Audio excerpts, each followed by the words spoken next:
Je me nomme Woto Gaston, alias Ange Terrestre. Je suis ici pour réveiller votre conscience. Je suis là pour vous parler.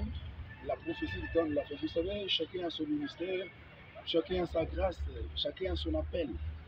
Vu ce que l'humanité traverse, vu ce qui est en train de se passer sur la terre, étant prophète de l'Éternel, le serviteur de Dieu appelé par apparition, nous faisons une lecture hautement prophétique parce qu'il faudrait d'abord comprendre que le monde a été créé par Dieu.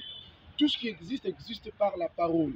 Au commencement était Dieu, la parole était avec Dieu, la parole était Dieu, et tout ce qui existe existe par elle. Alors, quand nous lisons, quand nous faisons la lecture prophétique de tout ce qui se fait actuellement, de voir la guerre écranoris, la situation économique universelle et tout ce qui traverse actuellement, étant enfant de Dieu, nous devons faire une lecture prophétique pour comprendre certaines choses. Vous savez, vous vous rappelez bien de l'histoire de la Covid-19. On a eu à voir des choses hautement prophétiques qui se faisaient. Il y a eu des gens qui mouraient en cascade. Et les Occidentaux pensaient que l'Afrique aura les cadavres en cours de route, alors que Dieu, le Dieu des Africains, l'Éternel des armées, bien sûr, je ne parle pas du Dieu des Noirs, ou les dieux traditionnels, les dieux ancestraux, mais je parle du Dieu créateur. Il n'a pas permis que cela arrive. Alors, quand nous avons eu à survivre, parce que nous sommes comme le survivant, alors il y a encore autre chose qui se prépare. Alors, étant enfants de Dieu, nous devons tous nous préparer à ce que le grand dirigeant du monde prépare. Vous savez, on parle du grand chaos. Or, pour que le gouvernement mondial, le nouvel ordre mondial voie le jour, il faut d'abord que l'actuel gouvernement mondial, bien l'actuel ordre mondial arrive à l'effondrement, qu'il arrive au pied du mur. C'est ainsi, tout ce qui arrive, il faut qu'on arrive au pied du mur. Il faut que tout bascule, que tout part en cacahuète, que rien ne marche. C'est alors que l'Antichrist se présentera pour nous introduire dans le nouvel ordre mondial ou dans le gouvernement de l'Antichrist. Alors, étant enfant de Dieu, chrétien du temps de la fin, qui comprend les choses du temps de la fin, qui fait une lecture sur les signes. La Bible déclare, vous entendrez parler de guerre et de bruits de guerre. Aujourd'hui, on en parle. Vous voyez la guerre écranoris, la guerre rwando-congolais, vous voyez, tout ce qui est en train de se faire. Ce sont des choses qui ont été prédites par les prophètes et dans les prophéties. Tout ça a été dit. C'est ainsi. Alors, étant enfant de Dieu, ne restons pas là en train de manger et boire, faire tout, et ne tombons pas beaucoup plus dans le plaisir du monde. Voyez-vous, ne tombons pas dans le plaisir du monde, restons attachés, gardons l'esprit prophétique, gardons la quantité de l'huile qui nous reste, retenons et gardons la parole de Dieu, parce qu'elle est une lampe. David nous parle dans le psaume chapitre 119, verset 105, en disant que ta parole est une lampe à mes pieds, une lumière sur mon sentier.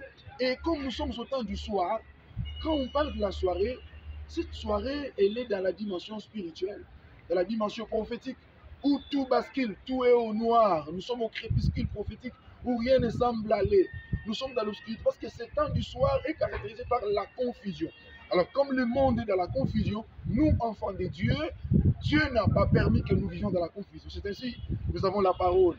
De même que Israël, dans le désert, pendant la nuit, il nous était éclairé par la colonne de feu. Alors que toute l'humanité est dans les ténèbres, dans les noirs, mais Israël était éclairé par la colonne de feu. Et pendant les jours, quand il y a un soleil accablant, il y a la nuée qui le couvrait. Voyez-vous? Alors, étant de la dispensation d'Israël moderne, de la dispensation d'Israël spirituel qui est l'Église, nous avons la lumière de la parole. Cette lumière de la parole nous conduit. Quand les autres sont dans la confusion, ils ne parviennent pas à comprendre certaines choses, nous posons la question à la parole. Par rapport à ce qui se fait, le mariage gay et autres, la femme qu'on a élevée aussi des autres, que dit la parole par rapport à ça? Je l'ai toujours dit dans mes enseignements. Tout ce que le monde donne l'approbation, tout ce que le monde apprend, tout ce que le monde élève, frères et sœurs, faites attention, parce que Dieu ne parle pas le même langage avec le monde. Les Saintes Écritures disent que non, l'homme dominera sur toi. Et actuellement, c'est la femme qui domine. On ne prône que le droit de l'enfant, la protection de la femme. Mais où est le droit de l'homme? Alors que c'était l'homme que Dieu avait donné l'autorité, l'impérium, le pouvoir. Et l'homme a été rabaissé, il a été affaissé. On l'a arraché l'autorité, on l'a collé à la femme. Ce sont les choses qui sont en train d'arriver. Oh, je vais vous dire une chose. À chaque fois que la femme prend les bâtons de commande, il y a toujours des dégâts.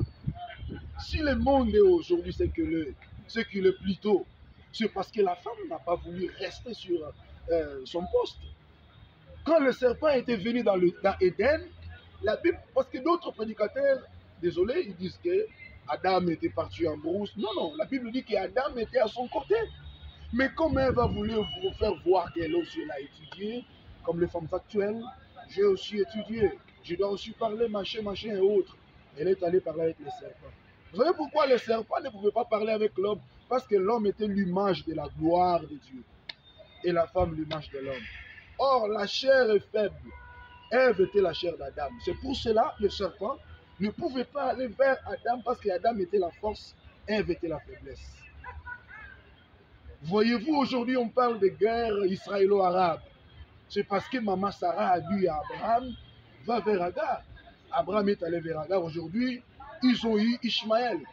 Toutes les guerres israélo-arabes aujourd'hui, vous vous rappelez de la guerre des 6 jours, en 1968, la guerre de Yom Kippour, en 1973, la guerre de l'indépendance en 1948, tous les intifadas, les soulèvements et autres. D'ailleurs, les accords d'Oslo en 1993, entre Isaac Rabin et Yasser Arafat, Shimon Peres était là. Vous vous rappelez Ariel Sharon et autres. Tout cela, c'était quoi? C'est parce qu'une femme a voulu prendre le monopole, a voulu diriger les choses. Si le monde est aujourd'hui, c'est parce que la femme a parlé au serpent. Oh, gloire à Dieu. De même que Dieu ne change pas les plans, de même que c'était par la même femme que la mort est entrée, Dieu est entré par la même femme pour communiquer la vie. Voyez-vous? Alors, ce sont les signes prophétiques que nous sommes en train de décoder, les signes que nous sommes en train de voir. Alors, toi, enfant de Dieu, tu dois comprendre certaines choses que nous sommes au temps de la fin, nous sommes au soir. Aujourd'hui, il y a des choses hors pair, des choses que nous n'avions pas vues. La Bible dit que non, ce qui se faisait au temps de Lot arrivera pareil au jour de fils de l'homme. Qu'est-ce qui se faisait alors au temps de Lot? Au temps de Lot, vous savez, Dieu a brûlé ces 2 grandes villes de l'époque par rapport à l'abomination. Aujourd'hui, qu'est-ce que nous ne voyons pas? Et qu'est-ce qu'on ne voit pas actuellement? Qu'est-ce qu'on ne voit pas? Les choses contre nature, les choses hors pair. Ce sont des signes qui prouvent que nous sommes ce soir. Alors toi, chrétien, toi, enfant de Dieu, toi qui lis cette vidéo, sache que nous n'avons plus le temps à perdre. Le Seigneur Jésus-Christ revient bientôt. Je sais que la plupart des églises actuellement ne sont que des églises de nom. Parce que la vision de l'église, c'est quoi? La vision de l'église, c'est de former et d'équiper, donc de donner la forme de Christ, donc d'imprimer Dieu dans le cœur des gens. Voyez-vous? Donc l'église est appelée à imprimer Christ dans le cœur des gens. C'est ainsi l'apôtre Paul dira, si je vis, ce n'est pas moi qui vis, mais c'est Christ qui vit à moi. Mais aujourd'hui, au lieu d'imprimer Christ dans le cœur des gens, on nous imprime le monde. On nous prêche, on nous parle du monde. J'étais à West Newbury, Massachusetts. J'étais à Amarillo, Texas. J'étais à Hollywood. Oui, c'est bien. Mais aussi longtemps que vous ne prêchez que ça, vous ne faisiez qu'introduire l'envie du monde dans le cœur des croyants. Au lieu que Christ trouve la place dans le monde, dans le cœur des chrétiens, mais c'est le monde qui trouve la place.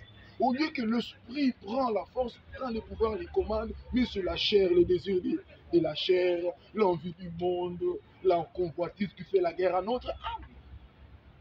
Voyez-vous, c'est ainsi que nous sommes appelés à comprendre ces choses.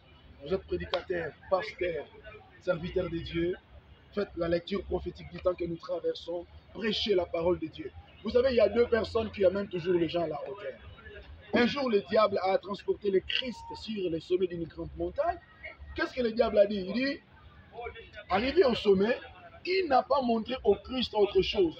Il a montré le Seigneur notre Dieu, le royaume de la terre. Il a dit, tu vois tout ce royaume ici, et toutes ces gloires que tu vois, adore-moi, je te le donnerai. Maintenant, quand Christ a appelé Jean sur le sommet de la montagne, qu'est-ce que Christ a montré? Il a montré Jean les événements apocalyptiques, les choses hautement prophétiques. lié au salut, lié à la rédemption de l'homme. Nous avons ces deux types de pasteurs. L'autre nous amène au sommet de la montagne pour nous montrer le monde. Donc quand tu prêches sur la chair chaque fois, l'envie du monde, les histoires terre à terre, c'est le ministère du diable que tu commis dans le cœur des gens. Parce que quand Christ nous amène au sommet de la montagne, il nous montre l'éternité, il nous montre l'Apocalypse, il nous révèle ce qui arrivera dans la suite du temps, il nous révèle les choses cachées, les choses hautement prophétiques et spirituelles élevées. Alors, comprenons ces choses. Le temps ne joue plus, numéro 1, le temps ne joue plus à notre faveur. Numéro 2, le Seigneur peut venir d'un moment à l'autre. Numéro 3, si le Seigneur tarde à venir, sache que nous avons l'obstacle majeur, que personne ne peut s'en passer, appeler la mort. Si la mort te surprend aujourd'hui, où passera-t-il ton éternité? Numéro 1, l'âme de l'homme, l'esprit de l'homme plutôt, est éternel. Tu peux mourir aujourd'hui, mais où passeras-tu ton éternité? Tu peux te dire, non, je suis jeune, je vais jouir de ma jeunesse, je suis fort, je suis débourré. Oui, c'est bien. Mais si tu meurs aujourd'hui, où passeras-tu ton éternité? Voyez-vous? Donc, le message à caractère éternel, le message concernant l'éternité, le retour de Christ, les sons de la trompette, l'enlèvement de l'Église, le jugement dernier, ce sont des messages qui sont devenus caducs. On les a extirpés de nos ministères, de nos églises. Actuellement, si tu prêches sur ça, au nom où il vient condamner les gens, nous sommes au temps. Mais qui vous a dit qu'au temps de la grâce, on doit vivre comme ça dans le péché? Le temps de la grâce n'est pas une licence qui nous permet de vivre dans le péché, vivre dans l'ignominie, vivre dans l'impudicité, dans le mal. Non, la grâce nous enseigne à renoncer à l'impiété, mais à s'attacher à Dieu. Vous savez, quand la grâce est très mal interprétée, ce sont des choses comme ça qui se font. On mène une mauvaise vie, on est dans l'impudicité, on fume, on boit, on vole, on escroque, on vient, on élève les mains, oh Dieu, non. D'ailleurs, parce que Dieu, c'est un Dieu miséricordieux. Le temps de la grâce nous enseigne à renoncer à l'impiété et à s'attacher à Dieu. Et aussi, le temps de la grâce n'est pas éternel, frères et sœurs. Le temps de la grâce, c'est une parenthèse qui est ouverte, afin que ceux qui n'ont pas été éligibles au salut dans les temps anciens soient aussi dans l'élection de Christ. Donc, le temps de la grâce, c'est une parenthèse qu'on a ouverte pour nous, les nations, les non-juifs, pour que nous soyons sauvés. Et au temps convenable, cette parenthèse sera fermée. L'Écriture dit, dans Ecclésiaste, il y a un temps pour déchirer, et il y a aussi un temps pour coudre. Le temps de déchirer, c'est quoi? C'est le temps où on déchirait la voie de la grâce. Le temps de coudre, c'est quoi? C'est le temps où on va coudre, on va fermer la parenthèse du temps de la grâce. Que le Seigneur vous bénisse. Que Dieu vous couvre de sa grâce. Nous rendons les multiples actions de grâce à Dieu. Nous sommes arrivés pratiquement à la fin de cette petite émission, plutôt. J'ai fait mes dédicaces premièrement à mon cher ami qui est derrière la caméra, Eric Manzita. En tout cas, que le Seigneur vous bénisse, chers collègues, mon collègue de service. C'est un homme bon, un homme doux, calme. Je dédie cette émission à ma femme, ma très chère épouse Rita. Je dédie cette émission à mon jeune frère Artiro Mouloto, mon jeune frère. Je dédie cette émission à mon père spirituel, le prophète Géno Kalamba, à toute la communauté Bethléem, et sans oublier à tous mes abonnés de la GW Télévision. Je sais que bientôt nous allons basculer sur TNT. Pourquoi pas arriver sur satellite? Pourquoi arriver sur Canal 7 et autres? En tout cas, que le Seigneur vous bénisse. Nous lui rendons les multiples actions de grâce.